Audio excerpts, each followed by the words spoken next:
नमस्कार दोस्तों। तो जितने भी बच्चे मास्टर्स करके रखे हैं और मास्टर्स के साथ साथ एज अ सेट नहीं तो नेट क्वालिफाइड है, मतलब जेआरएफ होने की जरूरत नहीं, या अगर सीएसए नेट या अगर आपके पास सेट नहीं है तो एटलीस्ट आपके पास पीएचडी होना चाहिए। अगर आपके पास पीएचडी डिग्री है, आपके पास कुछ कुछ पब्लिकेशंस है, तो आपके लिए सेट और नेट की जरूरत नहीं पड़ेगा। तो उन लोगों के लिए ये Uttar Pradesh public service commission में एक बहुत अच्छा अपॉर्चुनिटी निकला है। वो है असिस्टेंट ऑफिसर्स का और गैजेटेड ए ऑफिसर्स है का जॉब है। अगर मैं इसको ध्यान से देखूँ तो नंबर ऑफ वैकेंसीज अगर देखिएगा तो 1253 के आसपास आपका वैकेंसीज है, और जो पे स्केल है वो 10 है, मतलब 57,000 से स्टार्ट हो रहा है और 1,82,000 तक जा रहा है, जैसे आप यहाँ पर देख सकते हैं। इस जगह में देखिए आप, तो अच्छा खासा वैकेंसीज है, मोस्ट ऑफ द सब्जेक्ट में वैकेंसीज निकला है, तो आप अप्लाई कर दीजिए। और अगर मैं एप्लीकेशन फ़ी का बात करूँ तो इज़ वेरी लेस। तो देख सकते हैं आप यहाँ पर इकोनॉमिकली वीकर सेक्शन मतलब EWS, SC, ST, PWD and different एक सर्विसमैन का भी अलग अलग क्राइटेरिया यहाँ पर रखा हुआ है, तो आप उसके अकॉर्डिंग भर सकते हैं। तो फीस एज सच ज़्यादा नहीं। तो अगर मैं नीचे आऊँ, जो सबसे ज़्यादा क्वेश्चन होता है बच्चे लोगों का कि कौन कौन सा सब्जेक्ट में निकला है, तो पहले हम लोग वैकेंसी देख लेते हैं कि कितना सारे वैकेंसीज निकला है, कौन कौन सा सब्जेक्ट में निकला है और क्या क्राइटेरिया रहा। तो मैं नीचे आते ही, इस पीडीएफ के एकदम नीचे आते ही आपको दिख जाएगा। तो यहाँ देखिए बोटनी के लिए आपका 79 सीट के अराउंड आपको दिख जाएगा, उसमें से जनरल के लिए 33,000 मतलब 33 सीट्स आपको यहाँ पर दिख जा रहा है, एससी के लिए आपका 16 और बाकी जैसे आपको यहाँ पर दिख रहा है, और उसमें से 11 जो है वुमेन के लिए आपका प्रिजर्व किया गया, मतलब कंजर्व किया गया। केमिस्ट्री में भी अच्छा खासा 87 टोटल सीट्स है। कॉमर्स कॉमर्स में देखिएगा तो 157 सीट है।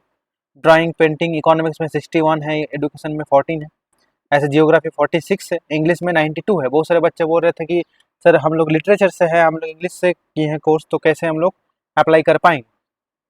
तो क्राइटेरिया जैसे मैं आपको बताया कि आपके पास सेट नहीं तो नेट क्वालिफाइड होना चाहिए, जेआरएफ होने की जरूरत नहीं।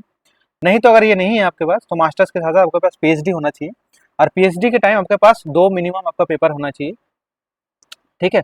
तो यहाँ पर देखिए जो physics, zoology, statistic, computer science, Urdu, Sanskrit, sociology, music, उसके बाद आपका psychology, political science, physical education, philosophy, सब में सब्जेक्ट। होम साइंस में भी बहुत सारे बच्चे मेरे को पूछ रहे थे, तो होम साइंस में भी देख सकते हैं आप यहाँ पर 28 सीट्स है।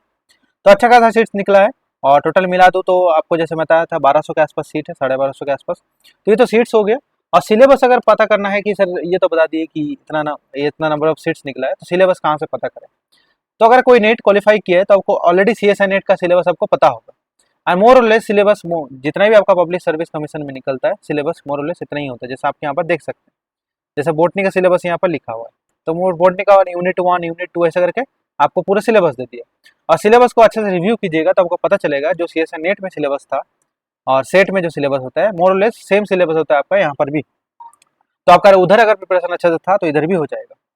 और जो पैटर्न होगा एग्जाम का वो है आपका, पहले आपका रिटर्न होगा, प्री होगा, उसके बाद मेन एग्जाम होता है, उसके बाद इंटरव्यू होता है, जैसे आपके यूपीएससी का होता है। और जो फॉर्मेट होता है आपका डिसेबिलिटी या सर्टिफिकेट का फॉर्मेट अगर देख लीजिएगा, यहाँ पर पहले से देख रखा है, तो इस तरह का आपका जो है सर्टिफिकेट होना चाहिए। ठीक है।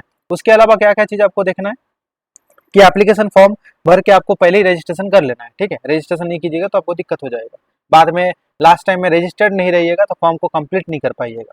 यहाँ पर जैसे क्राइटेरिया मैं आपको बताया था, जैसे कि आपके पास क्वालिफिकेशन मास्टर्स होना चाहिए 55% का, उसके साथ साथ आपके पास सेट नेट या पीएचडी होना चाहिए। ठीक। यहाँ पर पूरा क्राइटेरिया दे दिया, आप जाकर पढ़ सकते हैं।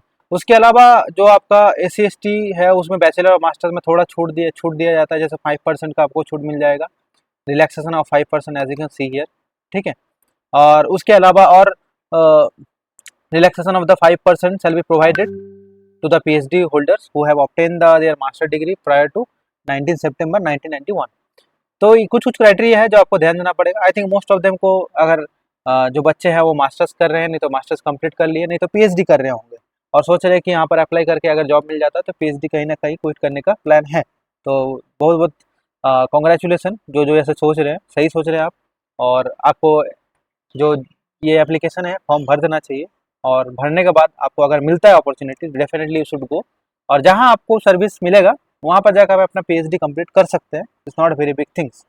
अगर आपको ये फॉर्म के थ्रू यहाँ पर एग्जाम में आके आप जस्ट अपियर होने के लिए करना है, तो मैं बोलूँगा बाकी लोगों को आपको अपॉर्चुनिटी देना चाहिए।